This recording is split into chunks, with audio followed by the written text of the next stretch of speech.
Hey everybody, welcome to my Suburban Oasis. I've done some scouting around the yard, I've taken a look, and I found a few places for some of the plants that I got the other day. So we're gonna start with the Ninebark, and then we're gonna do the two Incrediball hydrangeas today, and we're gonna get them in the ground. I'm super excited to get these in and see what they look like and get them growing on. So if you're enjoying my channel, please subscribe, give me a thumbs up on this video, and even hit that notification bell to get notified anytime a video comes out. All right, so this is one of those little devil Ninebarks, and it is super fantastic because it provides lots of interest. It's flowers in the spring, so that's why I got such a great deal on it. It was 50% off. Once things are done flowering in the nursery, oftentimes they put them on sale. It's supposed to get about 3 feet tall and 3 feet wide, maybe up to 4 feet. It's already almost as tall as me, which I'm like 5 feet tall. So I think it's going to get taller than that, so I wanted to make sure I had space for it. This has been a little bit of a problematic spot for me in terms of having to cut back the nepeta a lot, and I want to put some more nepeta in here, but I want it to be also called catmint. I want it to be a smaller version of it so that I don't have to constantly keep cutting it back and have all of that extra plant material. So what I'm going to do is I'm going to dig out the catmint, and then we're going to plant the Ninebark in here. And I might replant some of the catmint around the base of it, but like I said, eventually I'm going to get some smaller version of it to put in here. Right now I have the walkers low, and I'd really like to get the cats meow.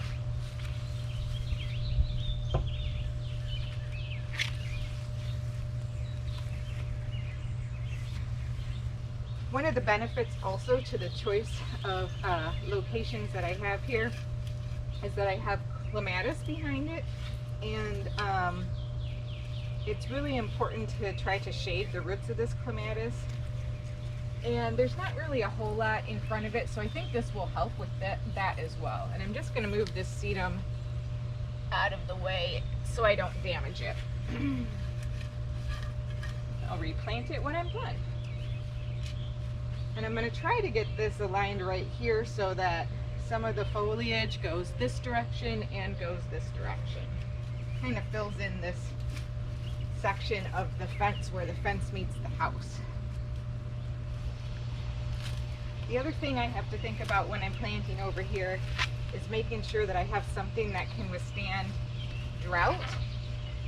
And the reason why that's so important in this area is because I have the overhang, and Ninebark are so incredible in terms of the amount of roots, the length of the tap roots that they put down.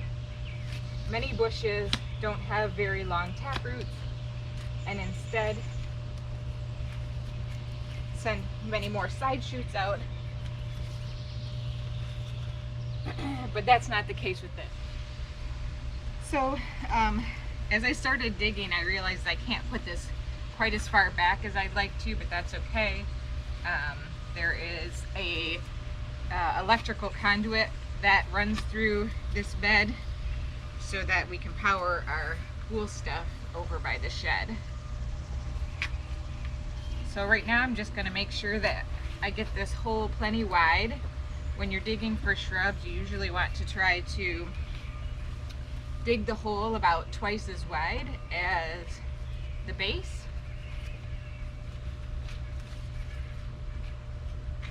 And I think I'm just about there.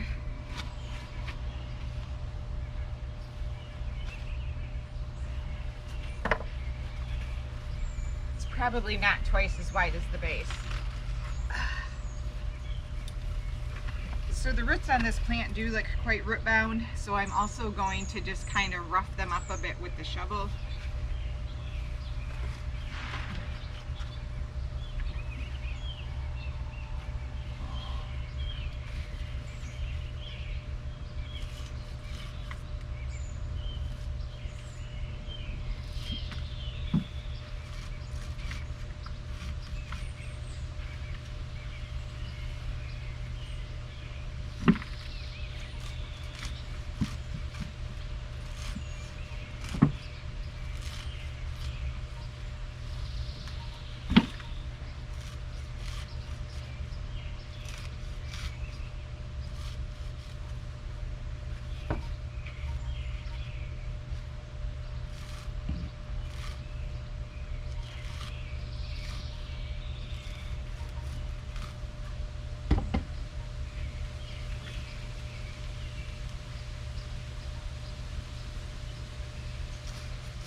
Yeah, these roots were really dense.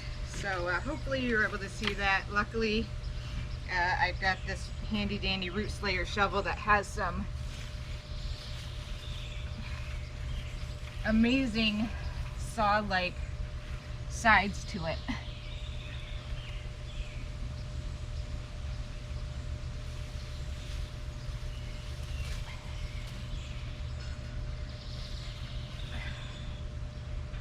I think I need to dig it slightly deeper.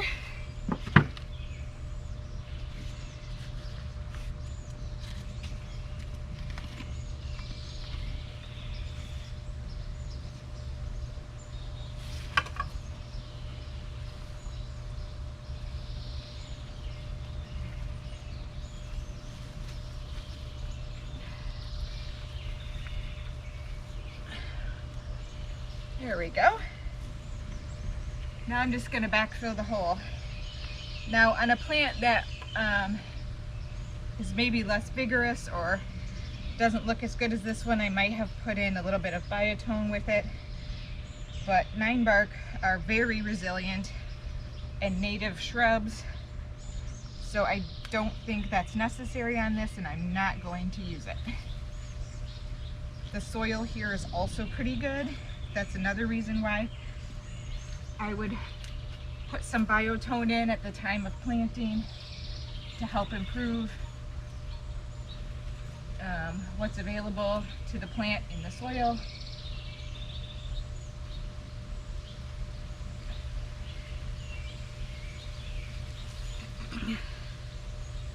Now I'm just going to firm it in with my foot, make sure it's touching the soil on all sides in the bottom of the hole.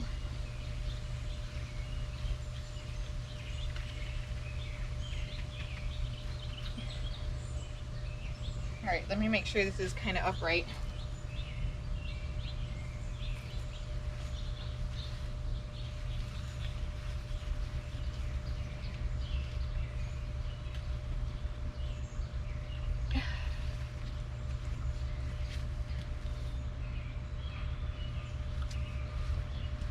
Yep, that's where I want it. Fantastic. I'm gonna toss this sedum back in over here. Actually, I'm gonna tuck this in over here because I just dug up some hydrangeas that I had propagated from cuttings last year. So I have a little spot, and this sedum will get lots of sun here and be very happy. I had propagated a couple of quick fire hydrangeas, and I'm going to do a garden tour soon so I can show you where I put them. So watering in is the last step for planting, and this just helps ensure again that there's no air pockets in the soil and good root contact. This plant enjoys full sun. I prefer to do transplanting on days when it's overcast because it's less stressful on your plants. But today's only going to have a high of 76, and there's supposed to be some clouds later on today, so we should be okay. And I'd rather do it today than in the next couple of days because it's going to be in the mid to high 80s. So let's move on to the hydrangeas. All right, so I found a great spot, I think, for these hydrangeas. Part of my consideration for this site is many different reasons. One, I really want to see these. I love the way that they look. I think they're fantastic. And so I want to see them. I want them in my line of sight as frequently as possible. And this is an area that I walk by all the time. I can see it from the deck. It's near the fountain where there's other hydrangeas. I do have a paniculata hydrangea up front that will get large,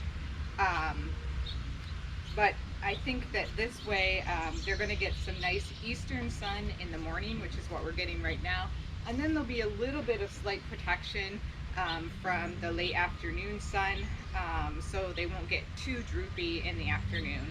So I'm going to go ahead though also and dig up a couple of shrubs, because the reason why I selected this site also is because I have two birch leaf spireas that I got last year at the beginning of the year on clearance, and they have some type of fungal disease.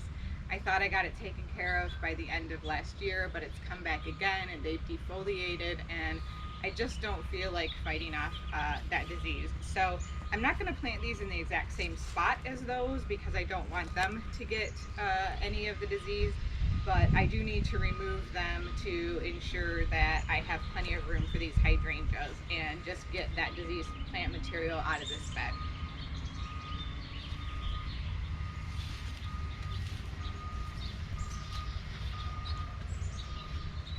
So the first one's right over here.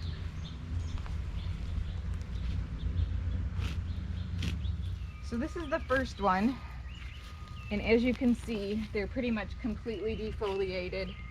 I've been spraying it with neem oil, which has been helping, and it's probably going to grow the leaves back the same as it did last year, but then I feel like it's just going to continue to do the same cycle repeatedly. So that one's going to be gone.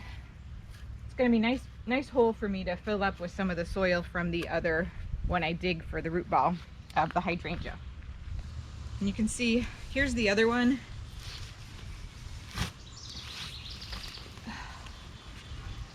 Again, pretty much completely defoliated, already starting to grow back because I was spraying it with neem oil and taking in copper and taking care of the fungus, but just gonna take it out.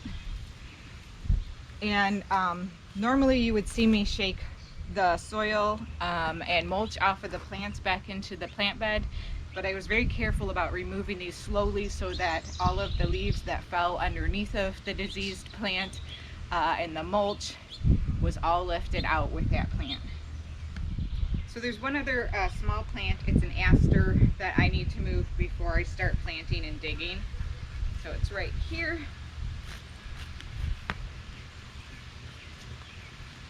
And I'm just going to throw these little pansies that I have over here that are pretty much done for, and put the aster where those are.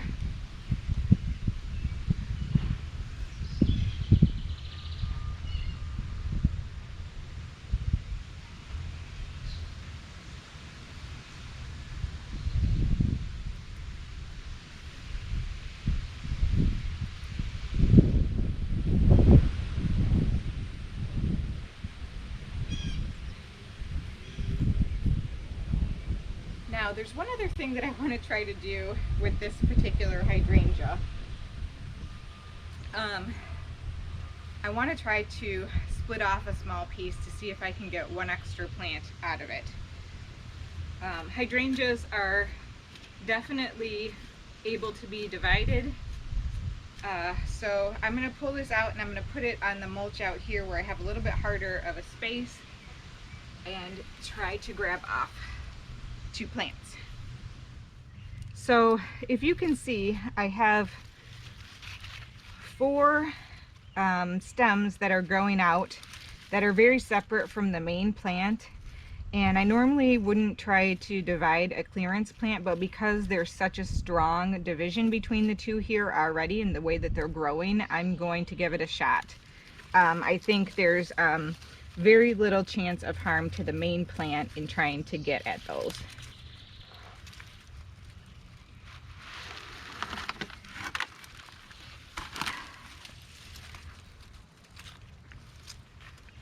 So here's what I'm going to do. I'm going to take my handy dandy root slayer shovel, which nobody pays me to talk about except for that it's just amazing, so I keep talking about it. I'm going to stick it between the 2 plants. Ooh, come on. Wish me luck here. Don't want to damage the other plant. I think I got it though.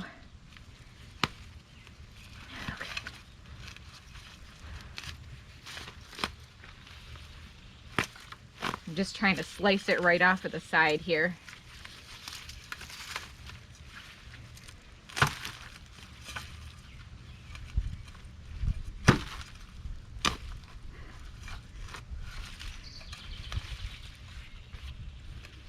Yeah, that's good. All right, I got me an extra Incrediball, guys. Woo! Not only was it on sale, but I got an extra plant out of it. All right. All right, so the first thing I'm gonna do as I dig this hole is just kind of take this ajuga that's here. I have ajuga chocolate chip all throughout this bed. And I'm just gonna slice it off a little bit from the top. And I'll move it over here until I'm ready to put it back. I might actually put it over the place where I pulled out the other diseased shrub.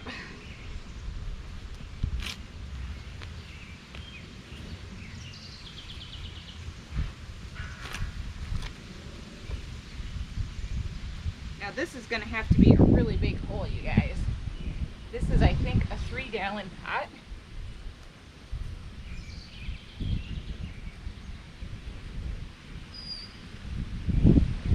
Luckily, ajuga both pulls up easily and transplants well.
Whoops.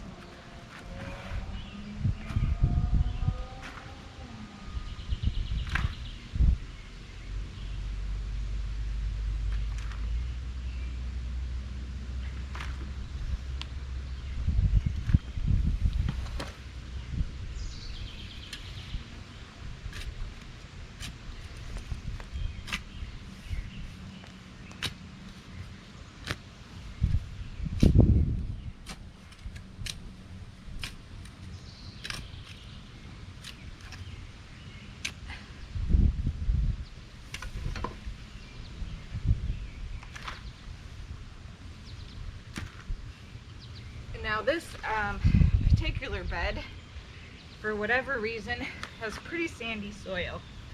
I don't really know why, but it does. So I have a bag of garden soil that I'm going to use to backfill because, and I'm also going to add some biotone to this hole because definitely hydrangeas like to have some good nutrients, and sandy soil doesn't hold them as well. All right, let's see. I think I've got it pretty good. Stand on this one, tamp it down.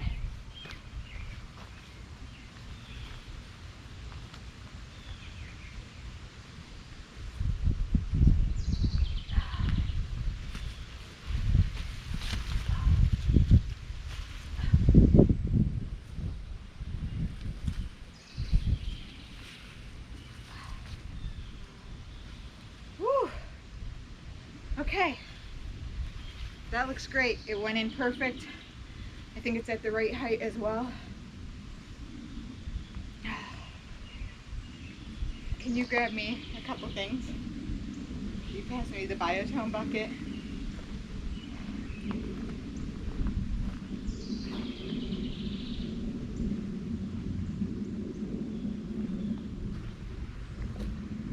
Don't step on no stone.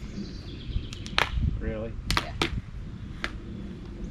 Now I can't even step on the stones.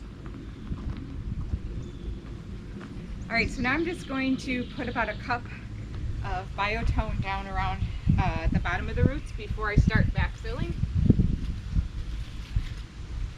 It might be more than a cup, but this is a large plant.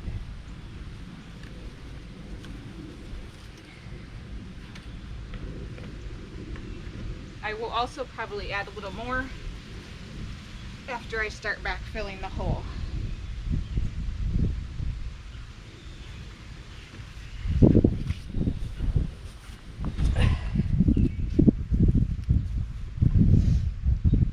Okay, so I have some fresh garden soil in this bucket. I'm going to add some biotone in and mix it up.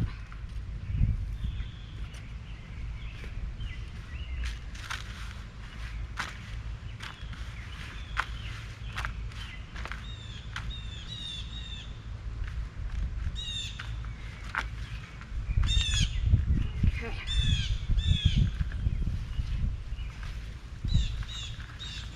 Now, something that would have made my job easier that I didn't do because I'm not very good at garden prepping, I kind of just do it, is if I had tied up the branches loosely so that I could get in and around the plant easier without having to worry about the stems and blooms, you know, being in my face or getting broken off.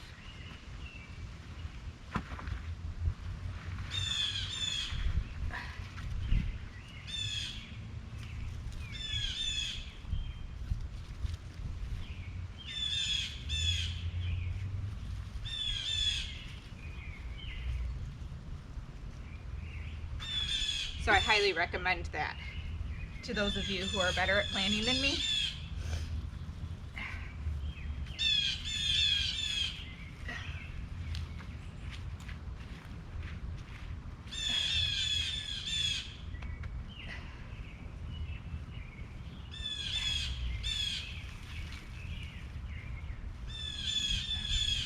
And now I'm just putting the ajuga back around it.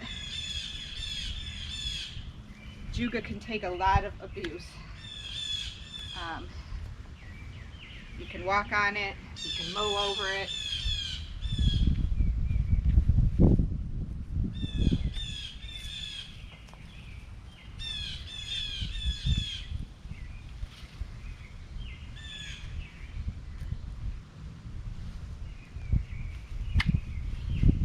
All right.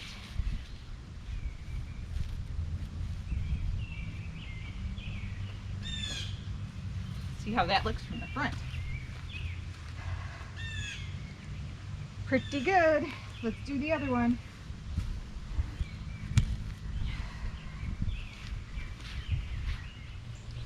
Well, this video was getting a tad long, so I decided to finish up without you. I hope you don't mind.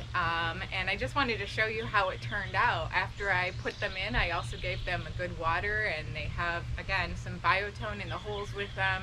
And I think they're going to be absolutely gorgeous. I hope that they're happy here. Well, thanks for joining me today, and we'll see you next time. Bye!